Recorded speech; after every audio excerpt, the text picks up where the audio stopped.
Hi there, I'm Dr. Myrdalis Diaz-Ramirez, and this is the Design Your Physician Life podcast, brought to you by our Maxillary Mastermind, a personal and professional development program for physicians who want to learn about entrepreneurship. And talking about entrepreneurship, we have a wonderful entrepreneur physician today in the house.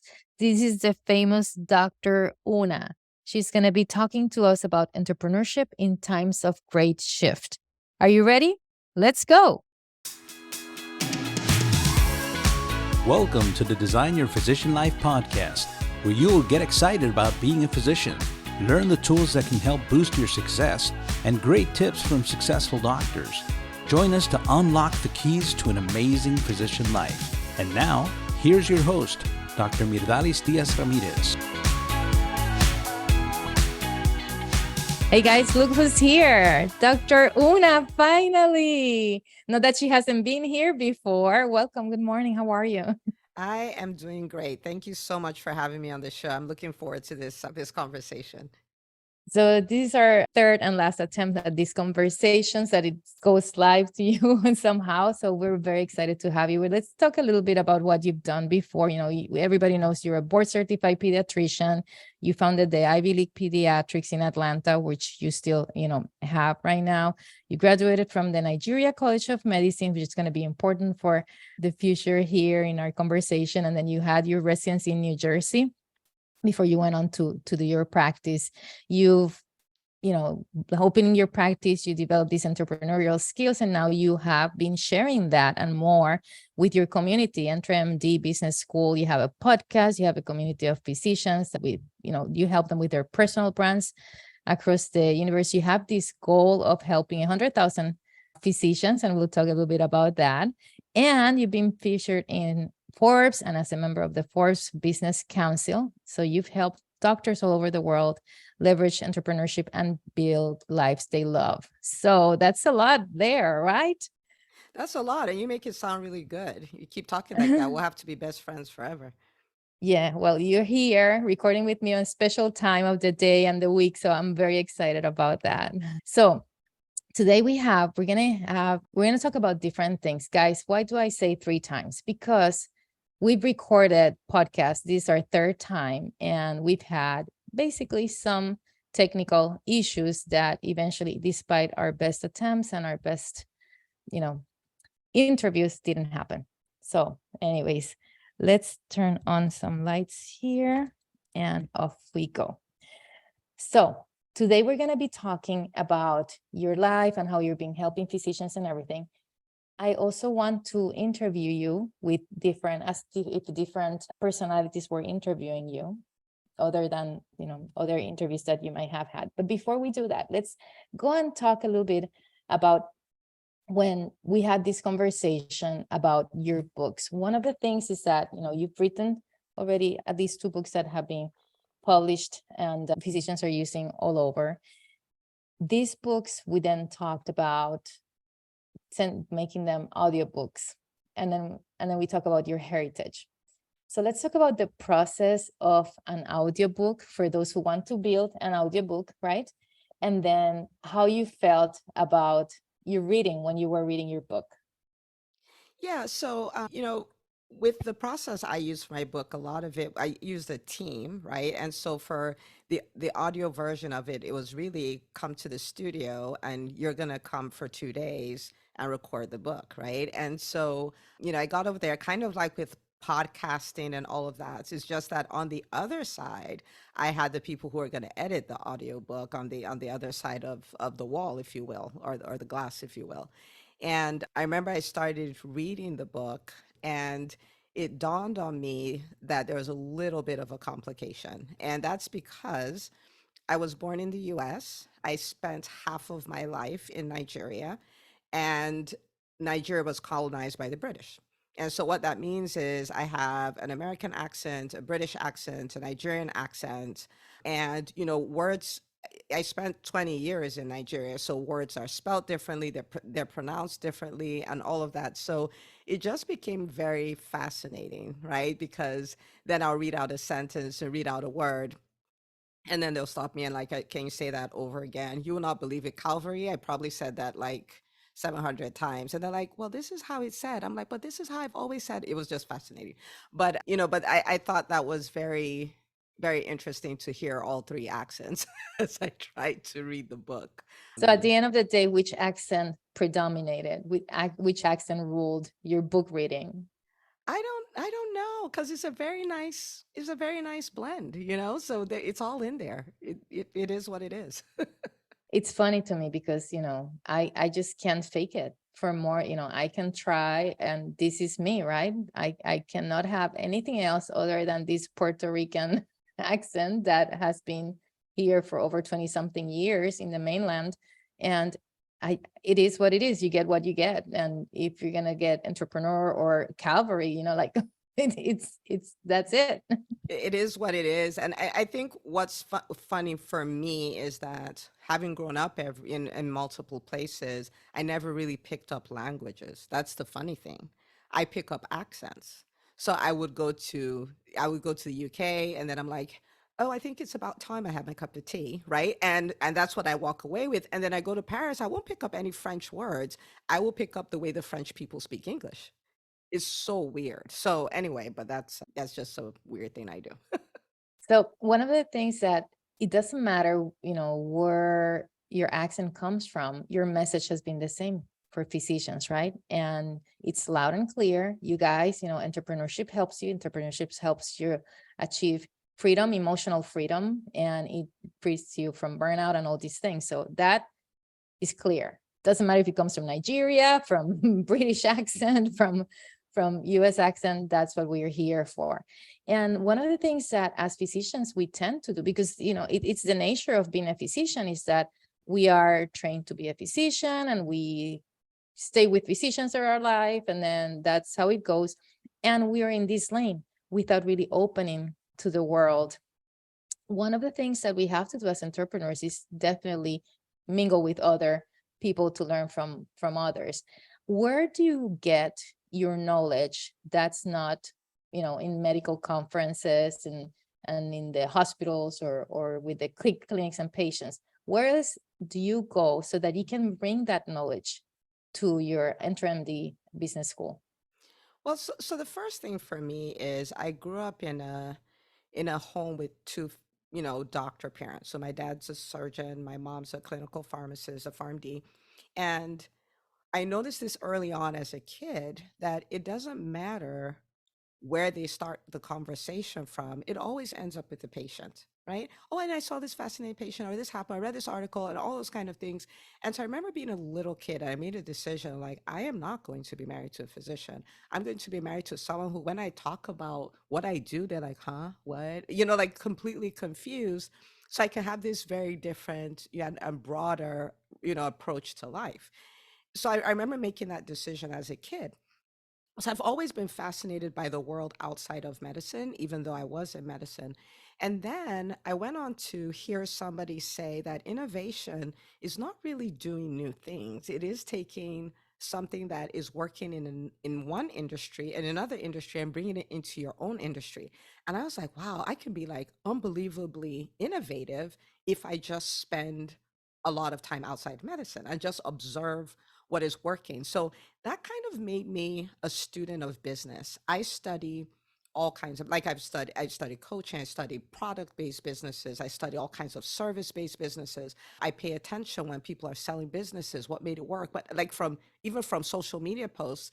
And so I'm saying all that to say it put me in this position where I learn about business from every kind of business, like I'm always curious what worked. I may not be able to bring it to medicine, that's fine, but what worked? What are the timeless principles? So I would do that on social media, just observing what businesses are doing. Sometimes I'll comb through websites. I'm like, what are they doing? I will comb through people talking at, conferences about funnels.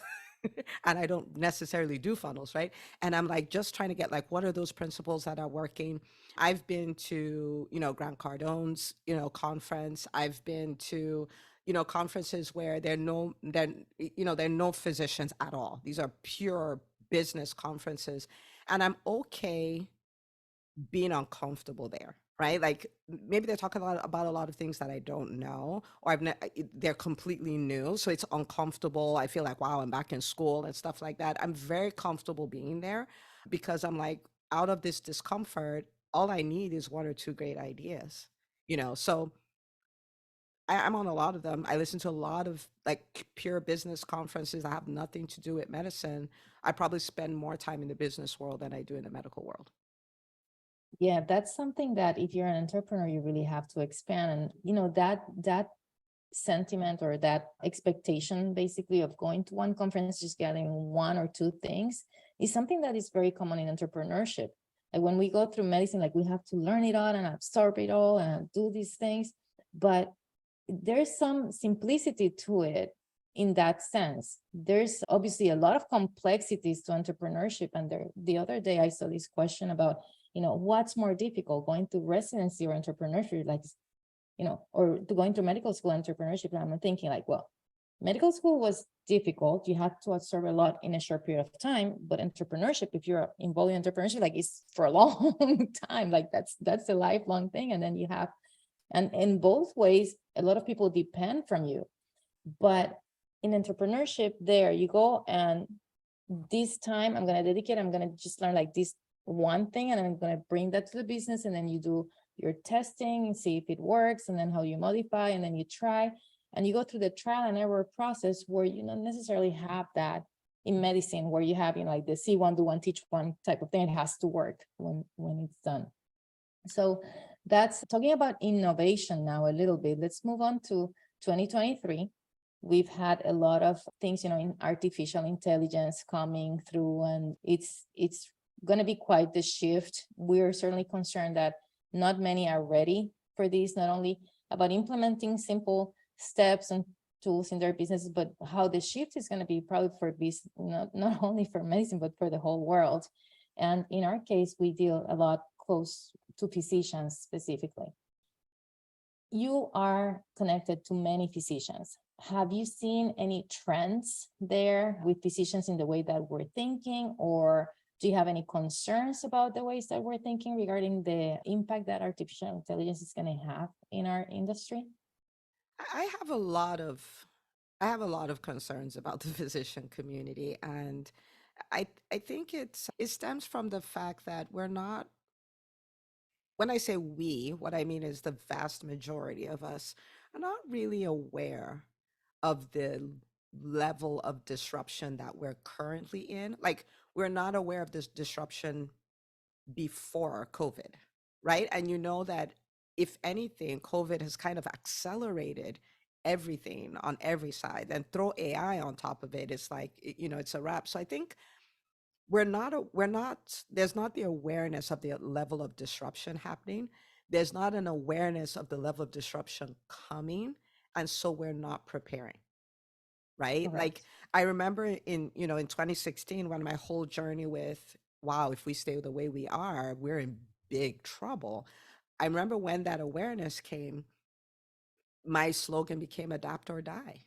Like, that's literally what's going to happen. And I don't mean physical death, of course, but like our The careers, the profession. dreams we had, our opportunities, all of that. Like, we can lose all of that if we don't adapt. So I think the world is changing, at 100,000x speed, and we're barely changing. Like, we're not even seeing the need to do that. So I have a lot of concerns, but then again, that's why I do what I do. That's why you do what you do.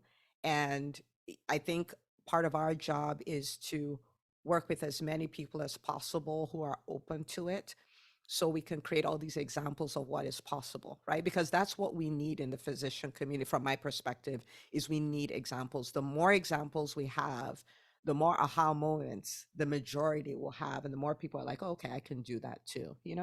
But I'm very concerned.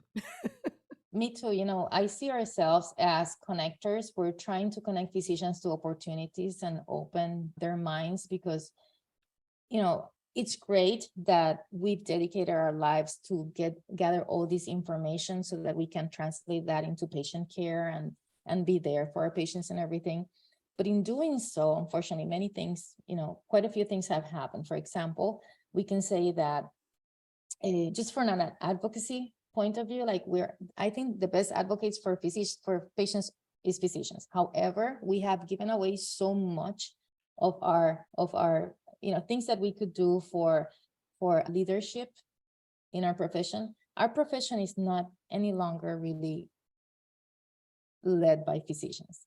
It's led by people that we have allowed to do that because of it was convenient at a point, right? We never saw really that coming. We didn't have the vision as physicians say, you know what, they're gonna take over, and this the new way. They're telling us what to do through insurance and all that stuff, right?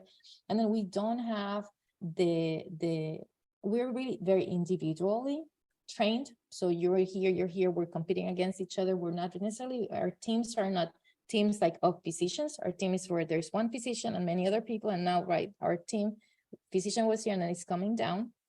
And in terms of being on the right side of the table, negotiating for things, we're like farther up, way away out of that table. We have given our seats away. And then people who had a lot to gain, not much to lose, but a lot to gain, they have come to the plate and they have taken over. And then talking about artificial intelligence, now we have this huge thing that comes, and then you ask, like, I was talking to this physician, telling them, about the changes, and I see them on denial. It's like, and they tell me, what about experience? It's like, experience is knowledge. If you have something that has all the knowledge in the world, how can you compete with that?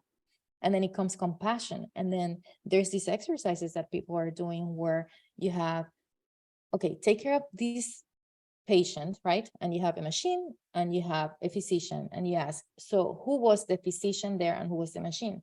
And they answer that the person or the item, the entity that was taking care of that patient was the machine. Why? Not only because of the knowledge, but because they had more compassion. You can program compassion. Touch. My husband was doing research for touching years ago at MIT. Now you can touch things. So it's really a huge disruption to the system that's coming, and we're not ready, and we have to wake up as physicians.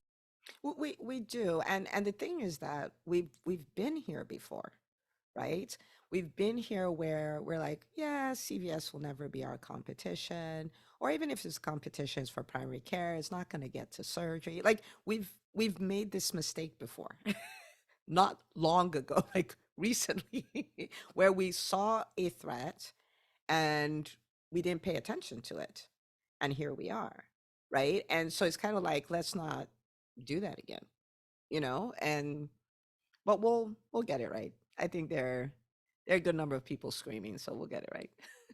Well, one message that I would like physicians to really get is right now, this technology is not driven by physicians.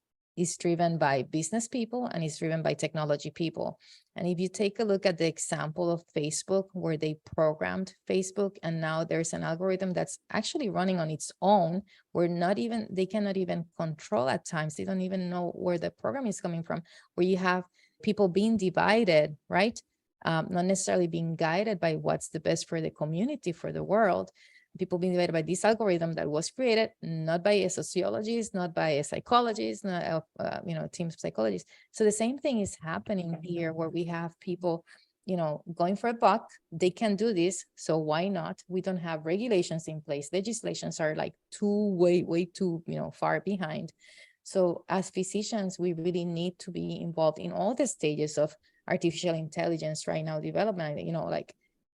There was, last night we were listening to something that happened, I think on April. And I believe that, as I remember correctly, they were talking about this particular, I think it was ChatGPT, that they put it to take, the bar exam.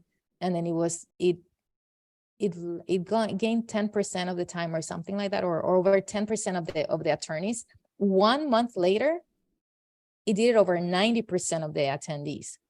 So in only 1 month that happened. So we cannot sit and wait, because then we become obsolete. So talking about ChatGPT, I did an exercise with it and I want to present it here. All right, let's do it. I'm a fan of ChatGPT. Yes, I use it. And then we can talk about how we're using these tools in our businesses and stuff. But I wanted to do something fun. So I went to ChatGPT and I made it look through your website, look through your podcast. And how do we do that? We have, we can explain people if they want a webinar or something like that, a workshop, we can do that later. But I eventually, it became knowledgeable of Dr. Una. So first, and your podcast, and then your information. And then I said, as Oprah, known for her insightful and personal interviewing style, I would ask Dr. Nneka Unachukwu the following questions. And then we have Okay. 3 questions, and I'm going to choose one of the questions. And why? Because the way that she asks, it knows Oprah. It says that these questions aim to delve deeper into Dr. Unachukwu's personal experiences, her impact on others, and how she maintains balance, providing a more holistic view of her journey and work. That was ChatGPT telling us what these questions do. But I want to do one of them, and it's about impact and legacy. And this is the question directly. I haven't changed anything. You've helped many physicians embrace entrepreneurship. Can you share a story of how your work has transformed someone's life? And ultimately, what legacy do you hope to leave through your work? Wow. Okay. So That's this Oprah. that's Oprah, and that's a good question, Oprah. Wow. Well, let me pick a doc. There is a doctor in the business school, the Entrepreneurship Business School. This is her third year. She's about to get into her third year in the school. And when she came into the school, she was working a job and did not think that she could run a successful private practice, and had a lot of people who doubted her and somehow let it get into her psyche like there are not a whole lot of big things that she could do. And so she comes into the school, and I'm like, of course you can start a practice. You know the Krebs cycle, right? Like you can do anything. And so she started her private practice. Within the first 5 weeks, she was fully booked. Within the first year, she crossed 1 million in revenue. She bought, she outgrew her space. She bought a piece of land, is trying to build her own dream practice. Her team loves her. She's living life on her terms. She has financial freedoms. Last quarter, she took 2 vacations, if you can imagine that, without it affecting her revenue. She goes to her kids' school for lunch when she wants to. She's in control. And the way you do one thing is the way you do everything. So her relationship with her kids is better. Her relationship with her husband is better. In fact, I got to meet her husband. Her husband is like, "You have changed our family." And her outlook for the future, I mean, like, she's only 2 years in practice, and she's like, "I'm ready to drop 3 days a week and work on the business and build this system." And so it's changed. Like I say, business is it, you will help a lot of people, and that's wonderful. You'll create financial freedom, and that is wonderful. But the person you become in the process, you can't beat that. And so she's a completely different person. And to think that I had an itty bitty, tiny bitty, tiny role to play in that is mind boggling, because it's very clear that it's a lot more than me. It's not, I can't take the credit for that, right? And so that's her. And at this point, there are hundreds of people who have stories like that. And so the legacy that I want to leave is a legacy of, physicians taking back control, physicians falling in love with medicine again because they're doing it the way they want to do it, physicians who have financial freedom. It makes no sense to me that somebody would give up their youth, spend over a decade trying to become a physician, take multiple 6 figures in loans, and not have financial freedom. Like, it makes no sense to me. We did all of that so we can help our world and live life on our terms, right? Like, we deserve that ROI. And so to see doctors do that, and then because we're in this time, we're in the middle of this big shift, then those doctors are now the examples that become the catalyst that create a ripple effect in the entire physician community, where we start saying things like, "You remember when burnout used to, like, burnout was a buzzword. Do you remember when?" Like, remember when we didn't have financial security where somebody can hold us hostage because of a job or because of an insurance company and they're negotiating, like someone's just like, yeah, I know, negotiate with an insurance company, raise my rate by 20%. Like, so they're fighting all these things. So to see that become something that's mainstream in the physician community, that's the legacy that I'm fighting for. That's the legacy that I'm fighting for. And not doing that and sacrificing our lives, but creating our dream businesses and our dream lives concurrently, right? Doing it at the same time. So we love what we do, we work hard, we help our world, we're creating massive change in the world, and we're creating financial freedom, and we're living our dream lives. That's the And legacy I want to leave. And we want to thank you for that. You've helped so many people, and it really multiplies. It multiplies to their families, it multiplies to their patients. One of the things that in doing this type of work, and I'm pretty sure you share this, is a concern for who's taking care of our communities, right? And if we are able to keep physicians really practicing for joy, or you know what, in her case, it's going to be 3 days a week, but that's a physician who could, we would have lost them to not practicing and not being leaders and not having, bringing the knowledge that physicians bring to take care of that, of our people. So that's, thank you for that. That's a wonderful legacy, and we're very grateful. One of the things that we want to tell the listener is that when you're listening to these stories, there's hundreds, but there could be more. Why? Because you have to choose, you have to make a choice. To Dr. Una is getting the message out there, right? But you have to listen, and it's not only to listen, it's to take action, which is what we talk a lot about. And that person in that physician in the example, she took massive action, as we say. And now in just a couple of years, she is not allowing anybody to lead her life. She's doing it for herself, and she's doing it for her family and for her patients. So that's a beautiful, wonderful story that I'm pretty sure Oprah would be very happy with too. Well, thank you, Oprah. You're welcome. And I do Nah. want to talk about the 3 days a week thing, because sometimes, people are like, well, then everybody's leaving medicine. But the truth of the matter is, these are doctors who are building mini healthcare systems, right? Like building a practice where it's a business entity that can support other doctors. What? Because she's going to work 3 days a week, but there's going to be more opportunity for patients to be cared for by her practice. So you have the patients, that's one person you take care of, and you have the practice, that's another person you take care of, so they can so the practice can grow in its capacity to help others. You see what I'm saying? And so with a lot of the doctors, even though they're stepping back a little, the impact their practice is having is multiplying.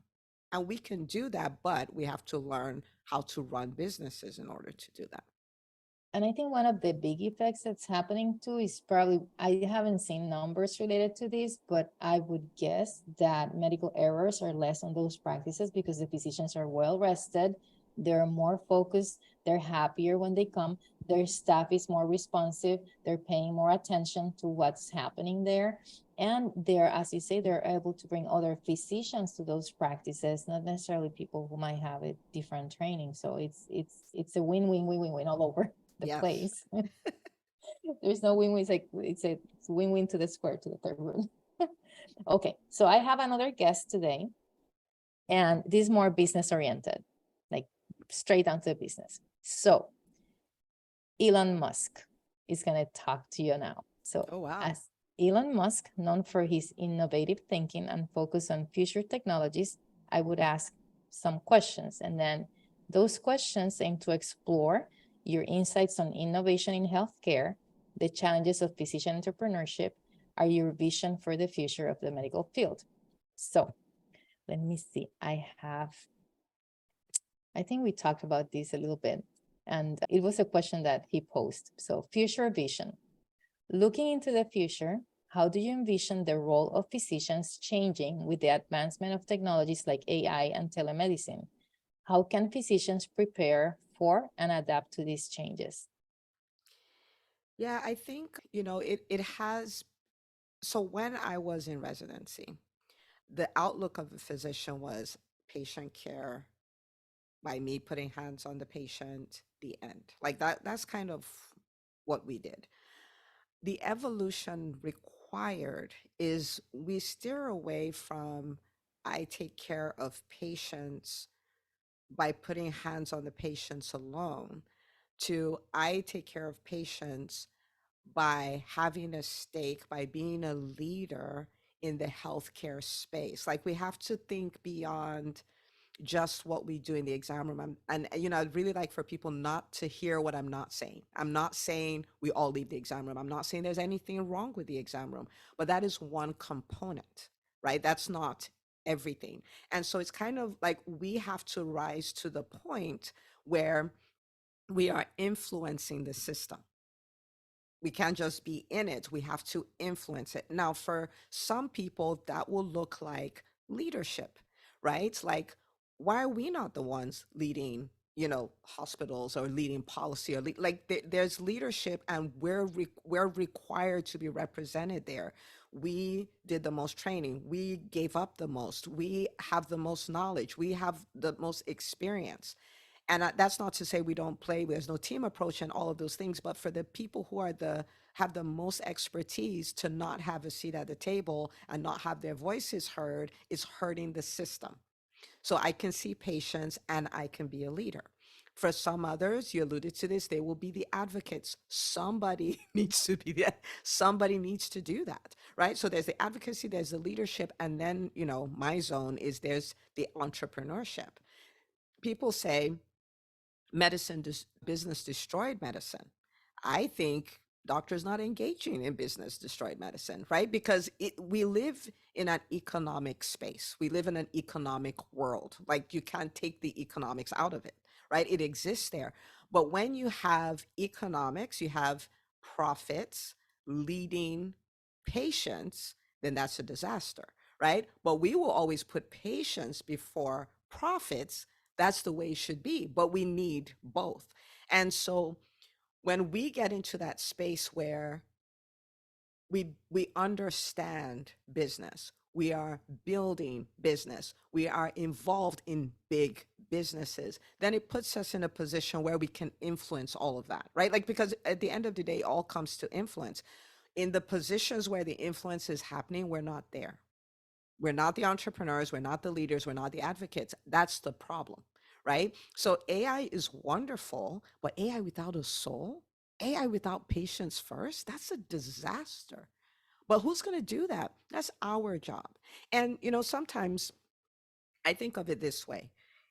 If you're going to spend over a decade getting trained, if you're going to spend multiple six figures getting trained, if you're going to give up a significant part of your youth getting trained, we are one skill away, right? Like we just have one more skill to layer on that. And again, for some people it's entrepreneurship, for some people it's leadership, for some people it's advocacy, for some people it's two or all three.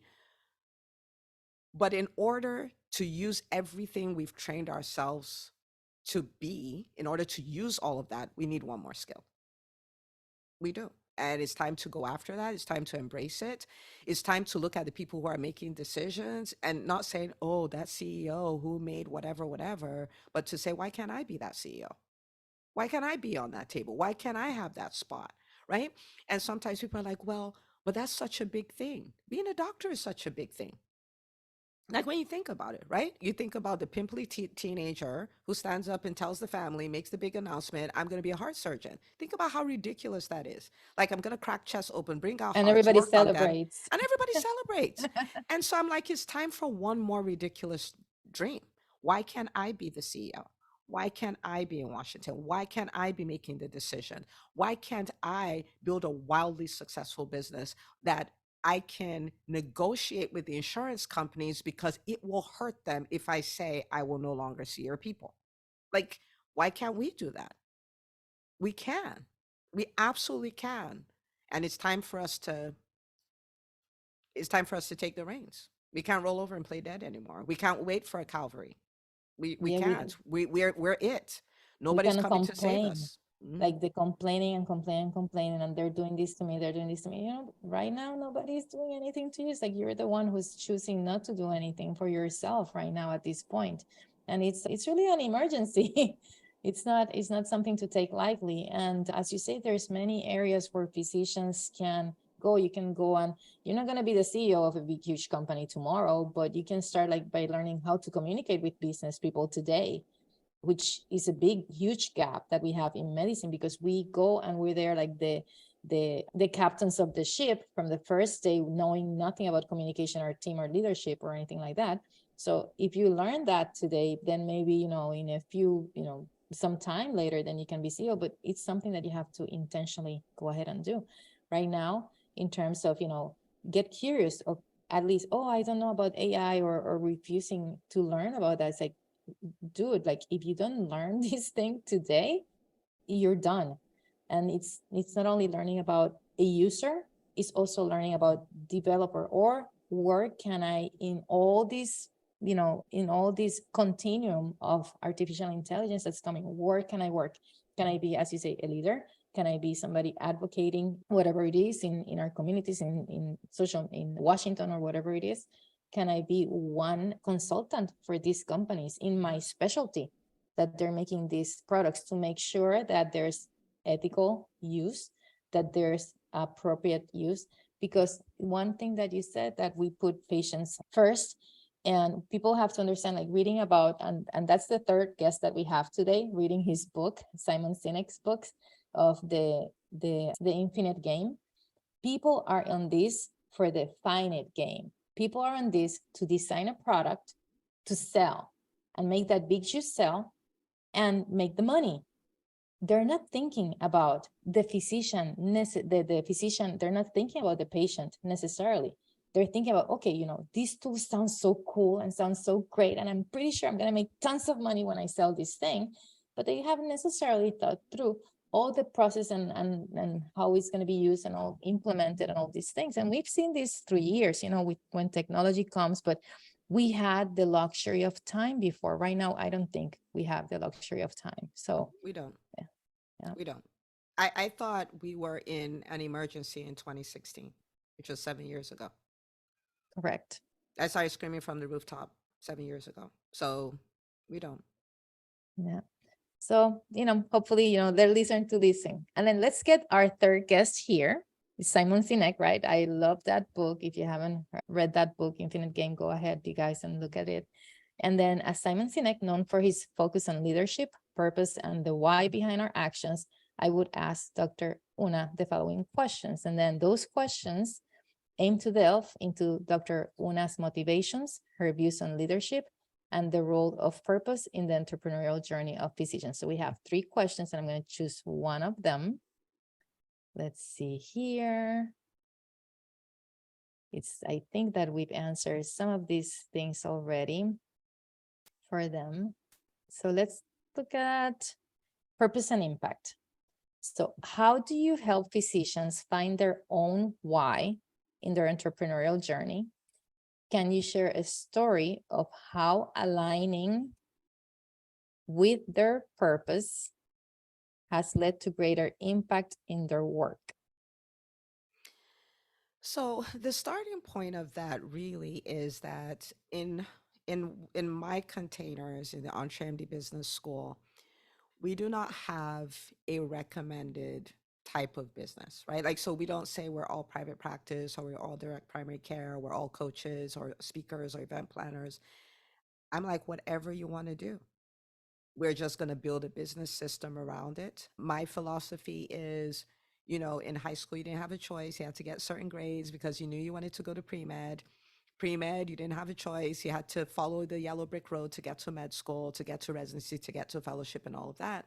And I'm like, when it comes to entrepreneurship, you can then dig deep and do whatever it is you want, right? And the only thing is, what gives you the freedom to do that is you build a business system, a profitable business system around it, and then you're free to do that. So for me, for instance, I say I've never worked in EntreMD because I'm doing what I'm doing is what I think I'm alive to do. I just built a business system around it, so I'm free to do it, right? And so we have a doctor in the EntreMD Business School, Dr. Rachel Rubin. She is a urologist, fellowship trained in sexual medicine. and she's like on a mission. This has been from the very first day that I met her, that there's so many issues in women's sexual health that's not talked about. The estrogen that has to be used, what happens in menopause, like all of that. That's her passion. You touch her at 2 a.m., that's what's going to come out of her. Like she's so passionate about it. Now, nobody's going to say, well, you can't do that. Nobody's going to say that, not in EBS. Nobody will say that. We just like, okay, this is how we build a business system around that. And she's felt like that's her purpose. She has chased that over the last, I want to say 2 years at this, almost 2 years at this point. And it's so funny that chasing down that passion has led to a private practice, a very successful private practice. She talks about how, she did her practice, did it really well, was able to pay $260,000 worth of school loans off because that's what she wanted to do, right? Because there's a school of thought, don't pay, whatever. That's what she wanted to do. And I can say that because she said it publicly before. And she's like, that's what I wanted to do. Now, her constantly talking about, like, she developed the skill of speaking and showing up on social media, even though she always used to make fun, like, I have a face for radio, I'm not supposed to be on video. She did that. She has built a massive following. She has like 20,000 followers on Instagram. She has been invited in all kinds of stages. She's even had somebody who's like, oh my goodness, what you do is amazing, connecting her with Mark Cuban. So she's on text message basis or email basis with the Mark Cuban. And she's living out what she believes is her purpose, what she believes is her why. And she's making a significant dent in a problem she thinks she's alive to solve. I mean, like, we do many things in life, but I don't know that it gets much better than that. Right now, of course, there's family and all this stuff that's more important, but from a career perspective, it doesn't get much better than that. She's been invited on, some of the most ridiculously amazing stages. She just did an interview with NPR. Like, it's just wild.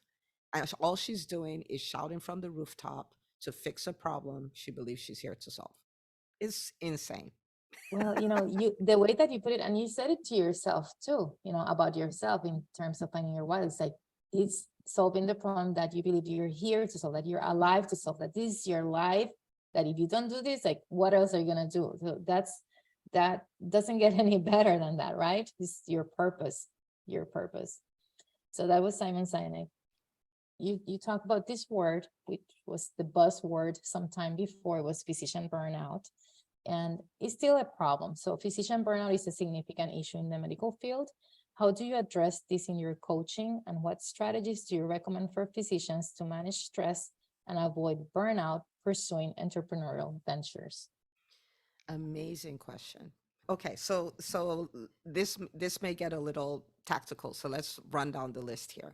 To start with, am a firm believer that you can have a life of extraordinary impact and enjoy that life and do it without burnout, right? Like, so for me, the first point is accepting that this is possible, irrespective of what life is like right now. You might go like, Dr. Una, you don't understand. I have 7,000 kids. I have to, and I get it. And maybe I should paint a little bit of a picture, right? So I run 3 businesses. I've been married for 17 years. I have 4 children. 2 of my older children are homeschooled. I write books. I'm on social media a lot. Like, I have I help my world through social media. I run 3 podcasts. I run the EntreMD Business School. I co-pastor a church with my husband, and I could go on and on and on. So when people are like, you don't understand, I'm busy, I'm like, you don't understand, I'm busy, right? So I'm just saying that to say I get it, right? So the first thing is believing that this is a possibility and making a decision that this is what I'm going to do. I'm going to live a life of profound impact, and I'm going to enjoy it. And I'm not going to do it with burnout, right? Like, so that's the first thing. The second thing is really aiming to create a life that is in alignment with your why. I think one of the sources of burnout is doing what you don't think you should be doing, or what you don't want to do, or like you can't link it. And that doesn't mean quit your job and chase a passion. That's, like, I want to be clear, that's not what I'm saying. because you can find a version of your why that you can work with where you are right now, and your job is just to get more and more in alignment. Do you see what I'm saying? Like that's so the more when you're out of alignment, it creates burnout. It's just crazy because like I'm spending all my time, spending all my energy doing all this stuff, and it doesn't matter. What you do needs to matter to you. It makes it easier to deal with everything else. So that's the second thing. The third thing, and it's like the third, fourth, fifth, sixth, seventh, eighth, ninth, is team, team, team, team, team, team. This whole concept of I can do it, I can do everything, it's a disaster. And when I say team, I'm talking about a personal team, so a home team and a business team. Like everywhere you're doing life, you want a team. So for instance, I listed all the things that I do. Now let me tell you the things I do not do. I don't cook, I don't clean, I don't do laundry, I don't go grocery shopping, I don't even go clothes shopping because I don't like it.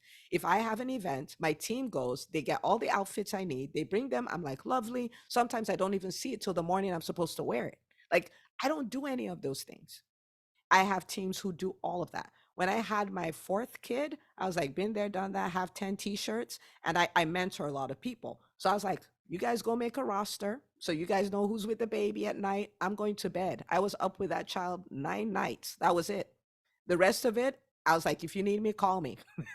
I'm good night. Right. So I was sleeping really, really well with a newborn. And so I'm saying you want a home team. So you might be going like, well, at this point, I'm working my job, I'm building my brand, all that stuff. You need a home team. One of the reasons, one of the blessings we have as physicians is we have this enormous earning power, right? And we can use that enormous earning power to buy the time of others so we can have peace and quiet, right? So you want the home team, and then you want the business team. And for me, delegation was something that I really struggled with. I think I still struggle with, like, because I'm good at so many things. So I'm like, yeah, I'll just do that. I'll just do that. But one of the best questions you can ask yourself is this the best? If I am showing up as a kind of person who is creating the business I'm dreaming of creating, is this thing I'm doing right now the best use of my time? Because if it's not, it needs to get off your plate, right? It just needs to get off your plate. So you start taking things off. I have been on a sabbatical from my private practice for the last 19 months. I have not set foot in the building. I haven't been there once.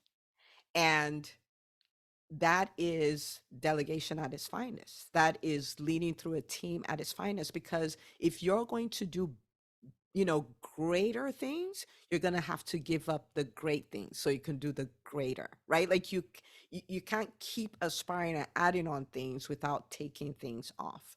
So for me, burnout is it's about a decision, it is about alignment, and it is about realizing that it takes a huge team to pull off a life that has a huge impact.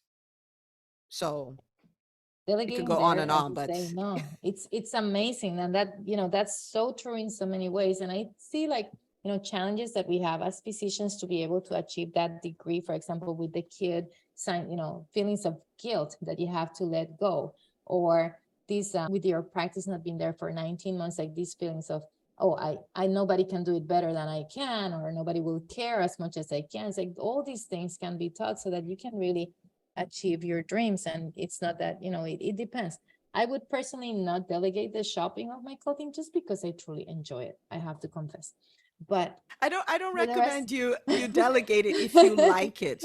For me, if you put me in a mall, I break out in hives. I'm like, I don't want to be here. Get me out of here.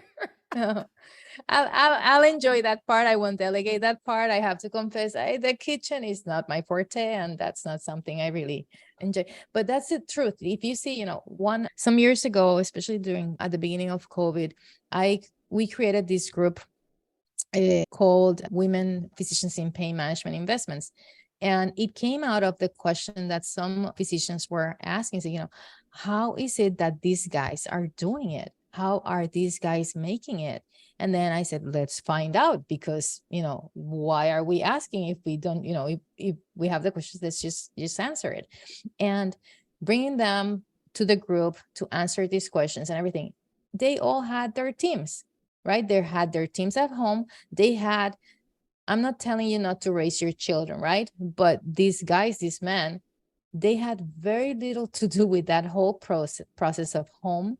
They had their wives, the ones that we asked specifically for this project, they had their wives doing the things, they're raising the children, they're supporting the home. So they didn't have to worry about that. They were supporting them in their dreams. They were going out, going on to all these meetings, doing all the research, spending the time in the lab, negotiating with people, learning the business stuff.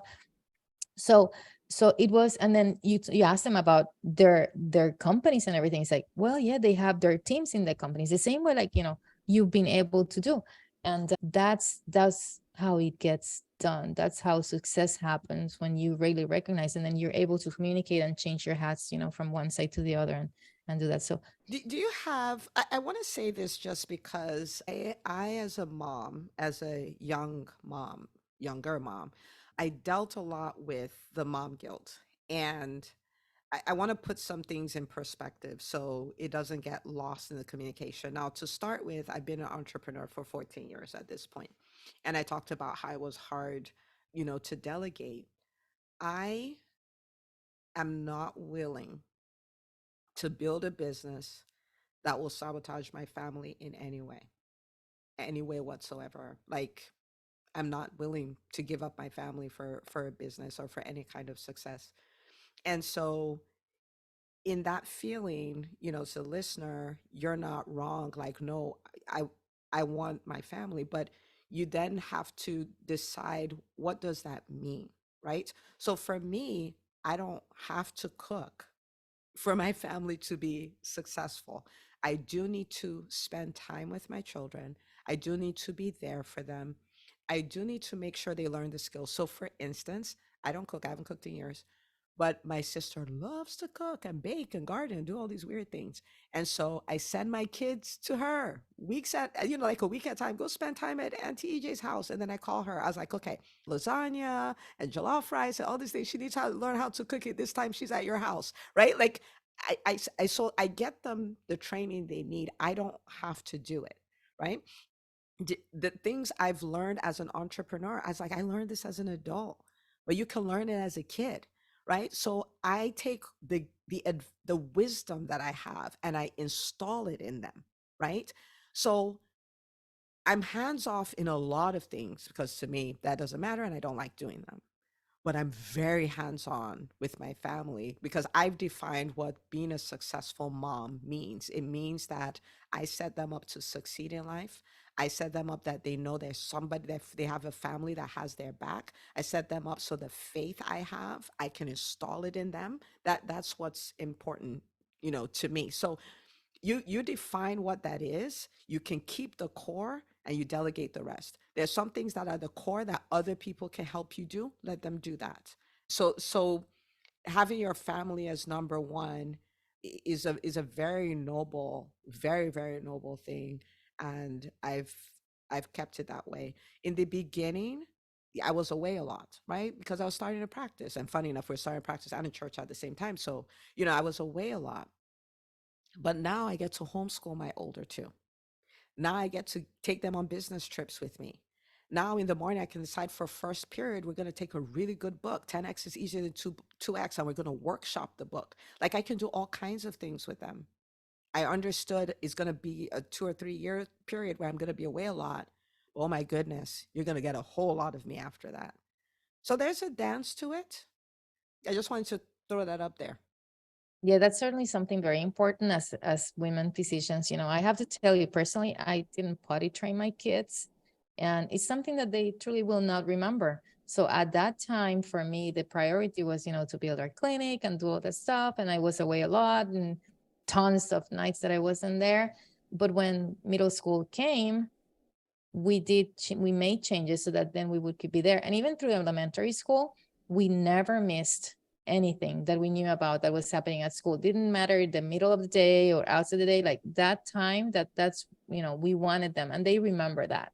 So we did things, we focused on things that they will remember, because I chose to be a mom. So my choice to be a mother. And I believe that if I choose that, I really have to do a good job or the best job that I can at it. And that goes over anything else. Obviously, I have to feed them. And then if I do it through something that I love, then that, a huge plus plus. So that's wonderful. So thank you for bringing that up, which is a hugely important point. So now that we are ending here, our interview, any other tips you might want to give people that I haven't asked you about? Yeah, I just like to leave one concept, and it is the concept of embracing discomfort. We are in the middle of a transition, and this is whether you're already an entrepreneur or not, whether you've crossed seven figures or not. There is a beginner's mindset that's required. Think about when we went into med school. It was uncomfortable, right? There's so many things we didn't know, but we were willing to learn. We were willing to try things. We were willing to quote unquote fail at things and try again. And that is the kind of attitude that is required for us to evolve so we can become the kind of physicians the healthcare space is desperately looking for, right? And so I want to invite everyone to embrace the new learning, embrace trying things, and maybe they didn't work. It's an experiment. Entrepreneurship is the great experiment. You're going to do a lot of things that won't work. Oh my goodness, the ones that do work will make all the difference. So embrace it because so much can happen in a really short time. 7 years ago, I I would not be on this podcast. I was that much of a very, very shy, introverted introvert. 7 years ago, I would never do the EntreMD business school. I wouldn't write a book. I wouldn't do any of these things. When I stopped to think about the difference 7 years can make, it's wild. And so start your journey of a massive evolution today and embrace all the discomfort, all the learnings, try new things. Who knows where you'll be in 7 years, right? If you Exactly. say That's the yes today. question. Yeah. That's a question. Like if, imagine where you're going to be in 1 year, in 6 months, if you don't take action today, like that ChatGPT took action and it learned to pass the bar over 90% of the people.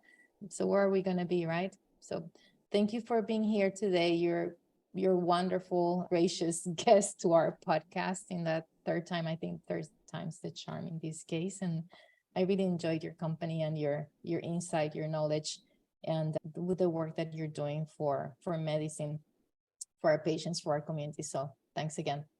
Thank you so much for having me, and thank you for what you do. You're a gift to our community.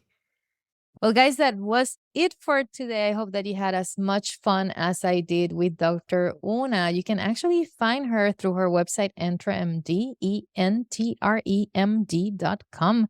And join us next time. We're going to have tons of wonderful speakers coming up, and we're very excited about that. Please share this podcast with others, with your friends, family, subscribe, give us 5 stars, and check out our new YouTube channel where you can go and get back to all our episodes, go through our sessions that we have as a follow-up for our podcast on our Fridays that we've had for over the last year.